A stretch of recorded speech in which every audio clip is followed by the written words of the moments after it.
Coffee with Carrie, I want to talk about how you incorporate live video interviews into your existing hiring process today.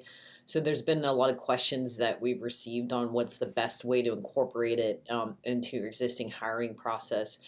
So, it really depends on how your process is today. So, some companies, you have online applications, you have job posting boards where you're receiving, resumes, maybe there's some screener questions, things like that.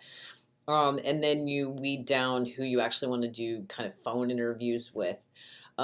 Instead of doing that phone interview, replacing that with a live video interview. And so, what that means is, however you schedule your interviews today for phone screening, you can do it exactly the same.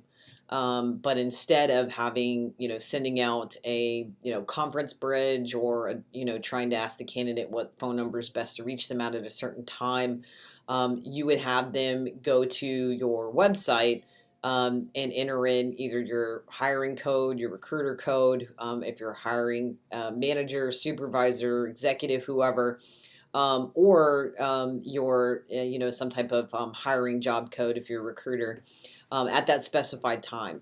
Then, as a hiring manager recruiter, you would log into our platform and see that video call come in. So it's autonomous, so you don't have to give out personal information, phone numbers, anything like that. Then you conduct the interview via video from that standpoint. At the end of that video conversation, so you're talking live, it's not pre recorded, you're asking questions just as if you would on a phone.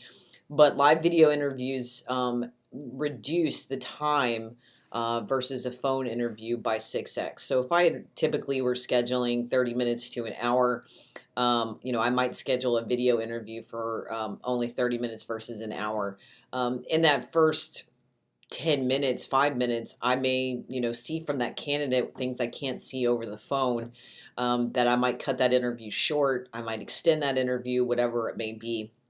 So not only does it reduce the time spent up to 70% of the resource time that's actually doing the video interviews, you also reduce the number of people you actually bring to the next level. So typically, what happens to me a lot of times is, what I see on somebody's resume and on their online application, they'd get them on the phone, have a great phone interview, then bring them in person, and it wastes my time, it wastes the candidate's time, because right away I know from, talking with them in their interactions that, maybe they're not a culture fit. I wouldn't put them in front of a customer. Maybe I see some things in person that I wouldn't see over the phone. And that's what you get from video. So it kind of takes out that, eliminates those people, so you're not wasting folks' time. And then from that step in the process, the other thing that has been very beneficial is, typically if you're doing a phone interview and you don't want to bring them in right away and there's multiple people that have to talk to them, you would still conduct that through a video interview as well. So if I was interviewing someone, I said, hey, I think they should go to the next level. And then another executive from our company needs to interview them, then they would do that video too. And once those short video interviews have been done, then we would bring that candidate in person. So it's not just a once and done where you started just with, replace that one hiring phone screen. You can do it throughout the process.